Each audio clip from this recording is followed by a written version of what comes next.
특검에 출석을 해서 명태균 게이트, 그러니까 윤석열, 김건희 또 여러 이제 정치인들 관련해서 의혹, 공천 개입 의혹에 대해 조사를 받고 온 강혜경 씨, 저희가 오늘 또 특별히 모셔서 말씀을 좀 들어보도록 하겠습니다. 이 명태균 씨 관련된 이 게이트, 이게 꽤 됐어요. 시간이 오래됐는데 아직까지 밝혀지지 못한 부분들, 또 중요하지만은 검찰에서 제대로 파악하지 않고 오히려 제대로 수사를 일부러 안 하려고 했던 거 아니에요, 이런 의심이 들 정도로 여러모로 걱정되는 부분들이 있었는데, 그러다 보니까 우리 국민들께서는 특검을 통해서 밝힐 게 많다라는 생각하십니다. 그래서 특검 조사를 받고 돌아온 어제 특검 조사 이후에 그 상황에 대해서 설명해주고 말씀해주실 강혜경 씨를 모셔보겠습니다. 안녕하십니까? 반갑습니다. 네, 반갑습니다. 저는 인터뷰에서는 처음 뵙습니다. 저도 처음 뵀습니다. 네, 방송에서 많이 뵀는데 오늘 처음 뵈서 너무나 반갑고요. 오마이TV 시청자분들께 그래도 인사 말씀 짧게라도 한번 해주시면 어떨까요? 초대해 주셔서 너무 감사드리고 네. 이렇게 만나뵙게 돼서 정말 반갑습니다. 그리고 영광입니다. 영광입니다. 저도 너무 반갑고 영광입니다.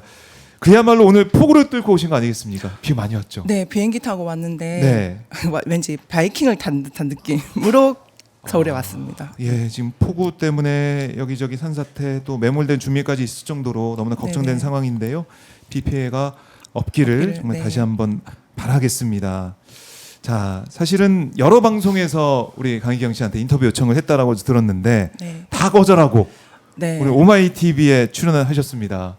다시 한번 감사의 말씀 드리고, 고맙습니다. 초대해 주셔서. 네.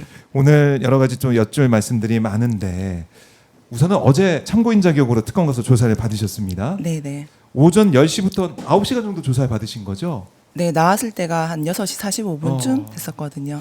힘들지 않으셨습니까? 긴 시간. 힘들다기보다는 이제 특검에서 어떠한 질문들을 저한테 할지를 이제 미리 좀 생각을 하고 갔었는데 네. 약간 이제 범위가 좀 한정이 돼 있어서 일단은 그 어제 같은 경우는 네. 이제 김영선 공천 관련해서 이제 질문이 좀 집중이 됐었거든요. 김영선 네네네네. 공천 관련된 의혹들. 그래요.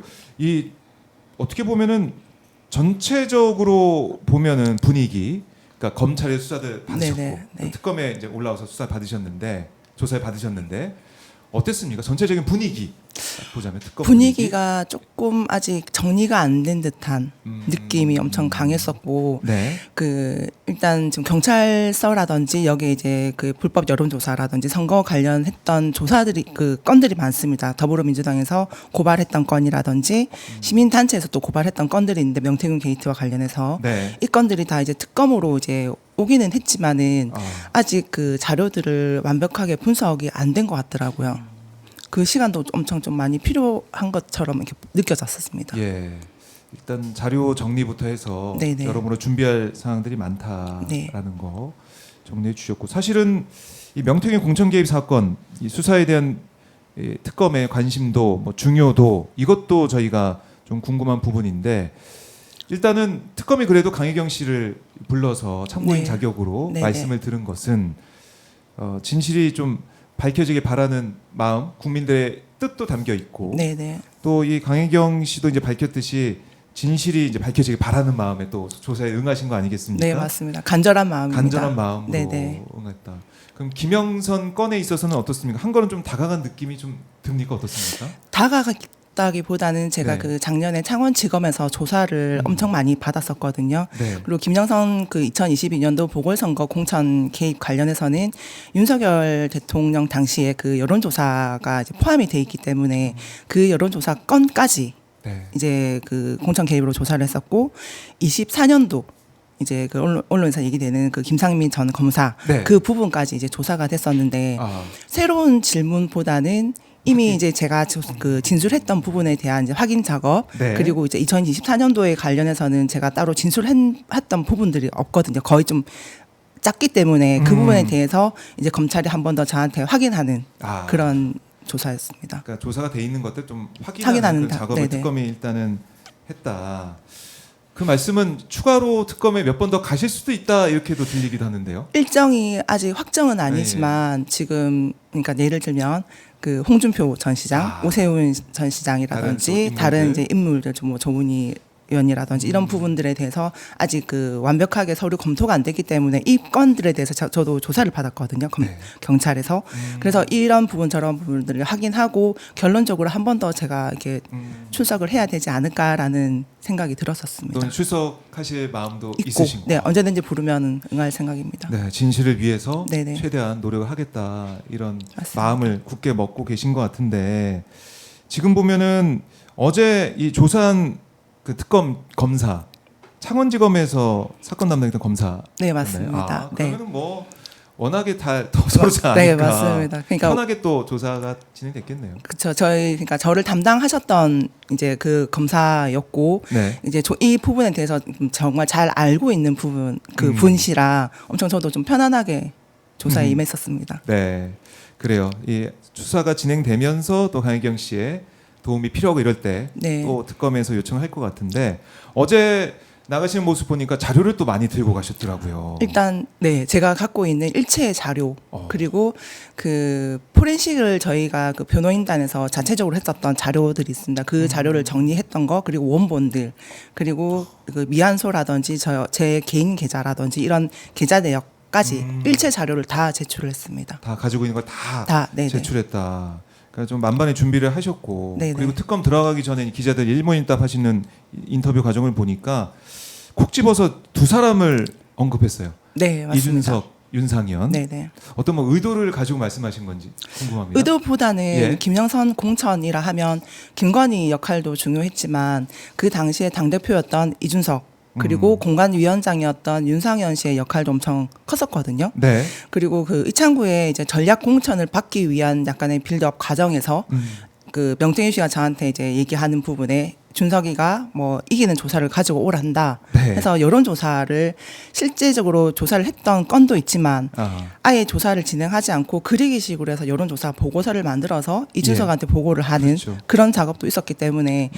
그러니까 전략 공천을 주기 위해서 뭔가의 이제 준비 과정 그리고 이창구 같은 경우는 미리 이제 선거를 위해서 준비했던 후보자들이 꽤 많습니다. 능력이 있던 분들 그 뭐 현재 그 김종량 그 국회의원 그리고 네. 그 당시에 이제 강력한 후보로 그 장동화 전 도의원도 계시거든요. 네. 그분들이 엄청 유력하게 의창구에서 거론이 되고 있었는데 아. 갑자기 뜬금없이 준비 없던 김영선이라는 사람이 딱 나타났을 때 반발도 엄청 심했었어요. 지역에서. 그리고 만약에 이게 경선이 된다 하면은 네. 김영선 전 의원은 분명히 이제 떨어지는 아하. 아예 경선에서 탈락이 되는 그런 상황이 이제 닥칠 거라 그 명태균 씨가 전략 공천을 고집을 했었고 그렇네요. 네네 그래서 이준석을 빼고는 얘기할 수 얘기할 없는 수 없습니다. 이 김영선 건은 특히.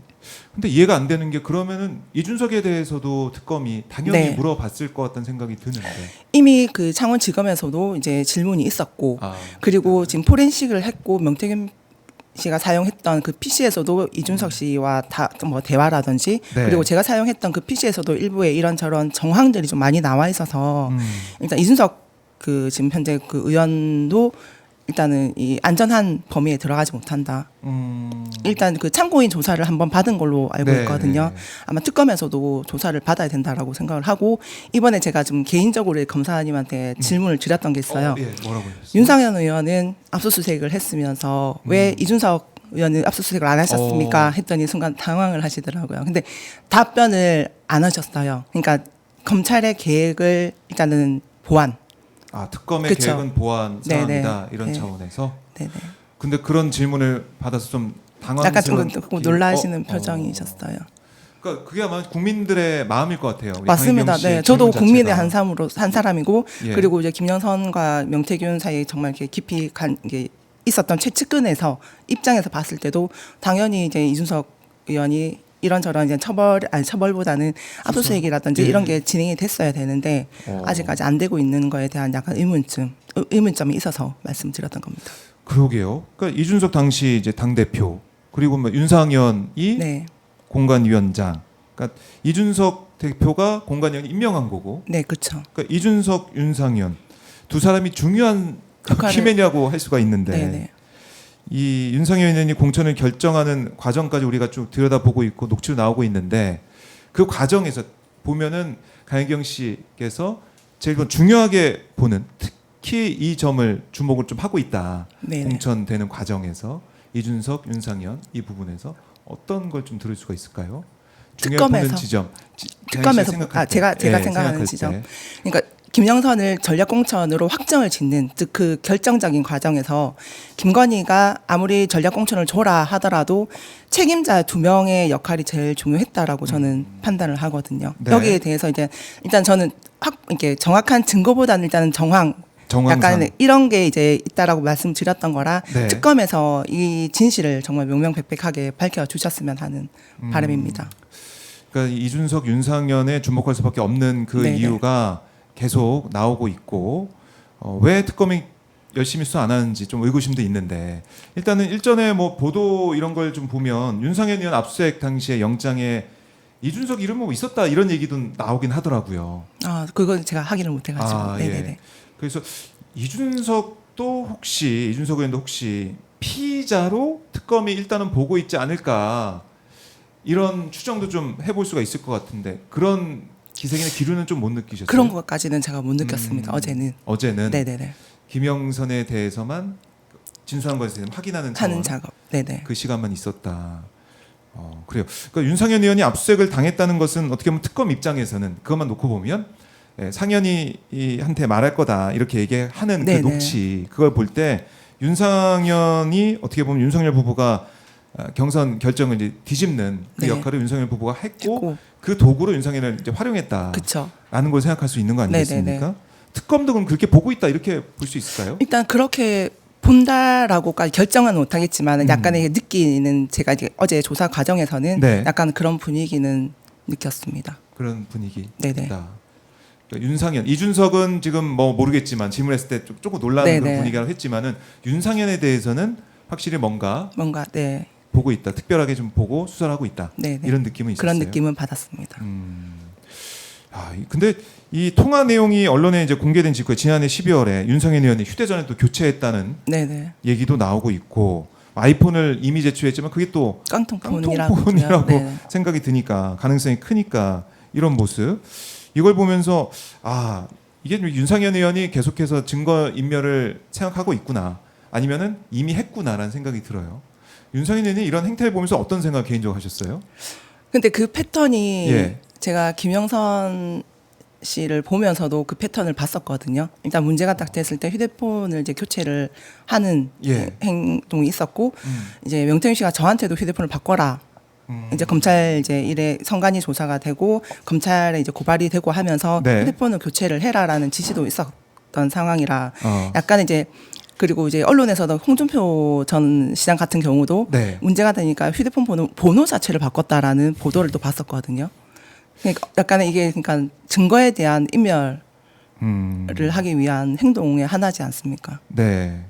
그렇네요. 휴대전화 바꿨다라는 것만 해도 또 그 시점, 그쵸. 시점 네네. 그 녹취가 나왔던 윤석열 녹취가 나왔던 그 시점에 바꿨다라는 것은 맞습니다. 이거 큰일 나겠다. 이런 차원의 교체일 가능성이 크다. 네네네. 다른 정치인들 모습을 보면 그럴 맞습니다. 가능성이 크다.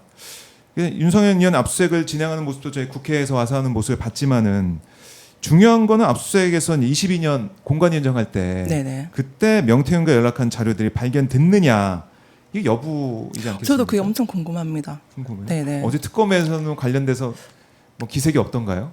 그것까지는 그러니까 아. 엄청 이제 보안을 엄청 강하게 강조를 하는 느낌이었고 이제 예. 말씀하실 때도 엄청 이렇게 조심히 조심히. 네 하는 게 딱 느껴져서 보안을 좀 철저하게 하려고 하는구나라는 걸 느꼈습니다. 좀 정말 어떻게 보면은 이 특검이 지금 여러 방면으로 수사를 네네. 김건희 관련 수사를 하고 있는데 그 중에 명태균 특검 같은 경우는 일부 수사가 됐던 부분도 있고 하기 때문에 네네. 좀 속도를 내지 않을까 저는 그런 희망도 가졌었는데. 빨리 속도가 냈으면 하는 바람이 엄청 큰데 예. 이제 원래 조사를 했던 분이 그대로 와서 조사를 이어가면은 속도가 좀 빨리 붙을 건데 그 경찰에서 했던 조사를 다시 갖고 와서 검토를 해야 되니 이게 시간이 좀 많이 부족한 거예요. 그 검토하는 많이 시간도 걸리고. 있으니까. 네네네. 그래요. 이제 건진건이나 아니면 뭐 삼부토건 건 아니면 김혜성 집사 게이트 이런 것들이 좀 빵빵 터지다 보니까 네네네. 조금 명태균 건 속도가 안 나는 게 아니 이런 생각도 드는데 그래요.